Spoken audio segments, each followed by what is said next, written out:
Malkajgiri parliament ఎన్నికల్లో Congress BRS డిపాజిట్లు గల్లంతవుతాయన్నారు BJP అభ్యర్థి ఈటెల రాజేందర్. పార్లమెంట్ పరిధిలోని మల్కాజ్గిరి డివిజన్లో ఈటెల రాజేందర్ రోడ్ షో నిర్వహించారు.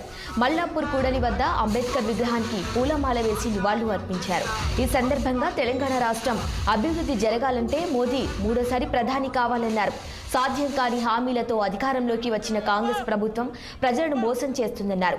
కాంగ్రెస్ పార్టీ ఎంత తప్పించినా కేంద్రంలో అధికారంలోకి వచ్చే పరిస్థితే లేదన్నారు. కేసీఆర్ మరోసారి మొసలి కన్నీరు కారుస్తున్నారని, రాష్ట్రంలో బీఆర్ఎస్ పార్టీ గల్లంతు కాబోతుందని చెప్పారు. తాను ఎంపీ అవుతానని మేడ్చల్ ఎమ్మెల్యే మల్లారెడ్డి 3 నెలల కిందటే తనతో చెప్పారన్నారు. అందుకే తన కొడుకు ఎంపీ పోటీ నుంచి తప్పుకున్నట్లు చెప్పారన్నారు. మల్లారెడ్డి గారు రోజు ప్రజలు తింటుంది. ఆయన కడుపుని దాచుకోండి. ప్రజాభిప్రాయం అర్థమైనటువంటి మల్లారెడ్డి గారు చెప్పేటైతే తప్పేమి. వాళ్ళ ఇంటెలిజెన్స్ సర్వే వెళ్ళారా, వాళ్ళ సొంత సూర్యులు కొనుగోలు లాంటి సర్వే సంస్థలు చెప్తాయి. మల్కాజ్గిరిలో ఆశలు ఉండిపోయినాయి. దింపుడు కళ్ళంగాడు ఆశ కూడా ఉండే పైన ఆ దింపుడు కళ్ళంగాడు ఆశ కూడా పోయింది. అందుకని కాంగ్రెస్ పార్టీ బయట అనకపోవచ్చు, కానీ మల్లారెడ్డి లాంటి ఏదైనా తెలిస్తే కడప పెట్టుకుంటుంది కాదు కాబట్టి చెప్పింది.